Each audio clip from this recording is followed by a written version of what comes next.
নবীজির গালের মধ্যে থাপ্পড় মারছে। ও আল্লাহর বান্দা, আমার নবীজি মাথার নিচের দিকে দিয়া দিয়া হাইটা হাইটা চলে গেছে। আমার নবীজিরে গলার মধ্যে গামছা লাগাইয়া টানা হেসরা করছে বাজারের মধ্যে।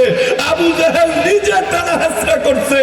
আমার নবীজি একটা প্রতিবাদ করে নাই, কিচ্ছু করে নাই।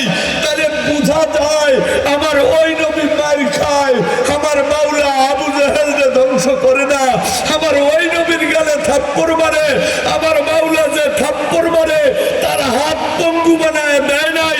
আমার নবীজির মাথার মধ্যে তরবারি দিয়া গাই মারে, আমার নবীজির মাথার লোহার হেলমেট ভাঙ্গা তরবারি আমার নবীজির মাথার ভিতর ঢুইকা পড়ে। আমার নবীজি তার উপর গজব ফেলায় না। আমার নবীজিরে মারতে মারতে মারতে মারতে 6 কিলোমিটার পর্যন্ত পাথর মারে। আমার নবীজির শরীর ফাইটা ফাইটা ফাইটা ফাইটা রক্ত মুবারক বাহির হইয়া জুতা মুবারকের মধ্যে লাগা যায়। তারপরেও আমার মাওলা তায়েববাসীকে গজব ফেলায় না। তুমি মনে করছো আমার ওই নবীরে আল্লাহ এত কিছুর পরেও ওই নবীরে এত মার খাওয়াইলো, এত কষ্ট দিল, এত রক্ত ঝরলো, এত কষ্ট আমার নবী করলো, আমার নবীর উপর মরা উঠে নারী বুড়ি ফেলায় দিল, আমার নবীর গালে থাপ্পড় মারলো, আমার নবীরে আঘাত করলো, আমার নবীরে তীর মারলো, আমার নবীর মাথার মধ্যে ছুরি ঢুকাইয়া দিল। এরপরেও আমার মাওলা এগুলা দেখে। আমার মাওলা কেমন জানি ডাক দিয়া কয়, আমার নবীজি দুনিয়া থেকে দরকার হইলে চইলা যাক, আমি আল্লাহর কোনো সমস্যা নাই, আমার দিন যাতে জমিনের মধ্যে টিকে থাকে। এই দিনের মেহনত করবে না বাজার, নামাজ পড়তে পড়তে কপালের মধ্যে ডাক বানায় ফেলাইছো। আমার বাড়ি চৌগুড়িয়া, আমি জানার পর বুঝার পর যদি এই কথাগুলো না বলি তাহলে তো আগুনের কেচি দিয়ে আল্লাহ আমার জিহ্বা কাটা ফেলাইব। আমি কেন বলবো না? আমি বলবো আমার জীবনে যদি কেউ দাওয়াত না দেয়, জীবনে যদি আর মাহফিল করতে না পারি, আল্লাহর কসম করে বলি জিন্দিগিতে যদি আর মাহফিল করতে না পারি, তারপরেও এই হক কথাগুলো আবার বলতে হবে, আপনাদেরকে বলতে হবে। কারণ আল্লাহ ওই নবীরে দমক দেয়। কারে দমক দেয়? ওই নবীরে দমক দেয়। আপনি দেখেন আল্লাহ বলেন, ইয়া আইয়ুহার রাসূল, ওগো নবী বাল্লিগ, তুমি মানুষকে বলে দাও। আমার নবী জিজ্ঞেস করে কি বলে দিব, মানুষকে কি বলে দিব? আল্লাহ কয়, মা উনজিলা ইলাইকা মির রাব্বিক, তোমার রবের পক্ষ থেকে যা কিছু তোমার কাছে আমি নাজিল করেছি সব পুঙ্খানুপুঙ্খানুভাবে মানুষদেরকে বলে দাও। মুহাম্মদ, আমি তোমার কাছে যা নাজিল করছি তা যদি সব তুমি মানুষের কাছে না বলো, অল্প একটুও যদি তুমি বাকি রাখো। এক জায়গায় বলছে, ফাইন লাম তাফআল ফামা বাল্লাগতা রিসালাতাহু ওয়া ইন লাম তাফআল ফামা বাল্লাগতা রিসালাতাহু। আর যদি তুমি রিসালাতের পয়গাম মানুষের কাছে না পৌঁছাও, ধরে নেওয়া হবে তুমি কিছুই করো নাই। আল্লাহ আল্লাহ নবীরে ধমক দিয়া কয়, বন্ধু ধরে নেওয়া হবে তুমি কিছুই করো নাই। আর তুমি কার ভয়ে মানুষকে এই কথা বলবা না? নাস্তিকদের ভয়ে, বেঈমানদের ভয়ে, মুনাফিকদের ভয়ে, মানুষদের ভয়ে, জিনদের ভয়ে, শয়তানদের ভয়ে, জালেমদের ভয়ে। ওয়াল্লাহু ইয়াসিমুকা মিনান নাস। আমি আল্লাহ আমার ইজ্জত জালাল আর বুজুর্গির কসম খেয়ে বলতেছি, সমস্ত মানুষের অনিষ্ট থেকে আমি আল্লাহই তোমাকে হেফাজত করব। সুবহানাল্লাহ। এই জন্য বাজান, আল্লাহর জমিনে আল্লাহর দিন প্রতিষ্ঠার মেহনত আমাকে আপনাকে করা লাগবে। আর এই জন্যই আল্লাহ আমাকে আপনাকে দুনিয়াতে পাঠাইছে। আমার মাওলা বলেন, কুনতুম খায়রা উম্মাত, তোমরা সর্বশ্রেষ্ঠ জাতি, উখরিজাত লিন্নাস, মানুষের মঙ্গলের জন্য তোমাদেরকে বাহির করা হয়েছে। দুই কাজ তোমরা করবা, তা'মুরুনা বিল মা'রুফ ওয়া তানহাউনা আনিল মুনকার। এক নাম্বার, সৎ কাজের আদেশ করবা আর অসৎ কাজের নিষেধ করবা। ওয়া তুমিনুনা বিল্লাহ, আর আল্লাহর প্রতি ঈমান আনবা, আল্লাহর প্রতি ভরসা করবা। ও বাজান, আল্লাহ রাব্বুল আলামিনের প্রতি ভরসা করতে হবে। আমার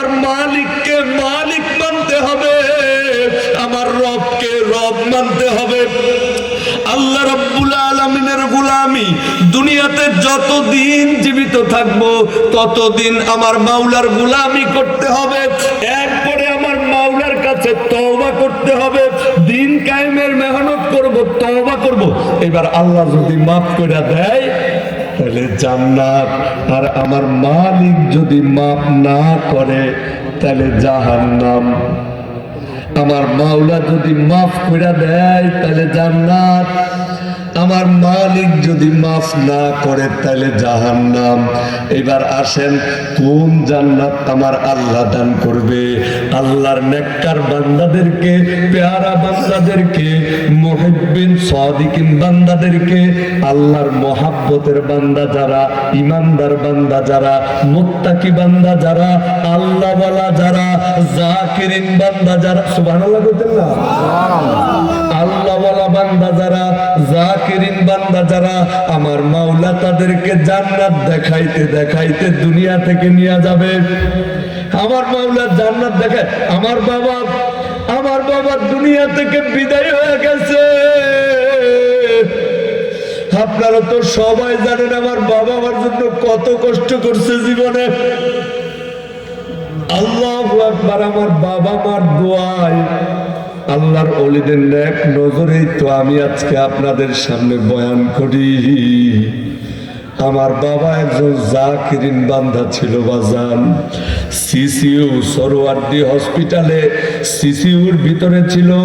সিসিউর ভিতরে আরেকটা অপারেশন রুম, ওইটার মধ্যে আমার বাজানকে টিপিএম অপারেশন করছে। এইখান থেকে কাইটা এই দিক দিয়া রগের ভিতর দিয়ে একটা তার ঢুকাইয়া এই বুকের মধ্যে আমার বাবারে ফিট করে দিছে। এরপরে অপারেশন থেকে বাহির হওয়ার পর আমার বাজান কয় আমি সবারে মাফ করে দিছি, সবাই যাতে আমার মাফ করে দেয়। কোন আল্লাহর বান্দা, আরে লক্ষ কোটি মানুষের মধ্য থেকে দু একজন এমন থাকতে পারে, নয়তো টিপিএম থেকে বাহির করলে কথা বলবে তো দূরের কথা, হুঁশ থাকে না। আমার বাজার জোরে জোরে বলতেছে লা ইলাহা ইল্লাল্লাহু মুহাম্মাদুর রাসূলুল্লাহ। আমি বলি আরে রগের ভিতর দিয়ে কাইটা তার ঢুকায় এই জায়গায় ফিট করার পর মানুষ আবার কেমনে কথা কয়। আমার বাজান জোরে জোরে বলতেছে লা ইলাহা ইল্লাল্লাহ মুহাম্মাদুর রাসূলুল্লাহ। 1 মিনিটের মাথায় উপর থেকে নিচে নামাইছি, এক আপ আমার বাজান বমি করছে, সাথে সাথে দুনিয়া থেকে বিদায় হয়ে গেছে। আমার মাওলা মুহিব্বিন বান্দাদেরকে, আল্লাহওয়ালা বান্দাদেরকে, আমার মালিকের পছন্দের বান্দাদেরকে এইভাবেই মনে হয় দুনিয়া থেকে নিয়ে যায়। আল্লাহ তো আমারে অল্প একটু এলেম শিখাইছে, ডানে বামে মাওলানারা বসা।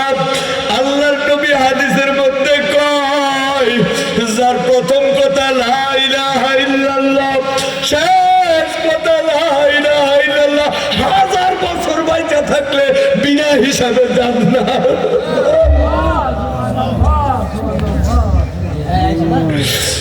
আর যদি বাজার আমার মাওলার কাছ থেকে মাপ না নিতে পারি তাহলে জাহান্নাম। শুধু বেনামাজি বান্দা যদি হয়, মৌতের পূর্বে সমুদ্রের পানি পান করাইলেও তার পিপাসা মিটবে না। একটা গুনার কথা বললাম, শুধু যদি বেনামাজি হয়, সমুদ্রের পানিও যদি তার পান করানো হয়, তারপরেও পিপাসা মিটবে না। কি হুজুর ছটফট করতে থাকবে, ছটফট। 15 প্রকার শাস্তি, এর মধ্যে একটা হইল সমুদ্রের পানিও যদি তারে পান করানো হয়, তারপরেও পিপাসা মিটবে না। এর সামনে তো জাহান্নাম ঘুরানো হয়, মালাকুল মউতের চেহারা দেখে অন্যরকম অবস্থা। কেউ তো ব্যবসা ব্যবসা ব্যবসা বলতে বলতে দুনিয়া থেকে বিদায় হয়, কেউ চাকরি চাকরি চাকরি চাকরি বলতে বলতে দুনিয়া থেকে বিদায় হয়, কেউ খ্যাত খ্যাত জমি জমি বলতে বলতে বিদায় হয়। বলে ওই দক্ষিণ পাড়ার ক্ষেত্রা, দক্ষিণ পাড়ার ক্ষেত্রা, দক্ষিণ পাড়ার ক্ষেত্রা, এগুলা বলতে বলতে বিদায় হয়। কেউ বলে আমি কই আমি কই আমি কই, এগুলা বলতে বলতে আমি নিজে দেখছি কত মানুষ, নিজে দেখছি।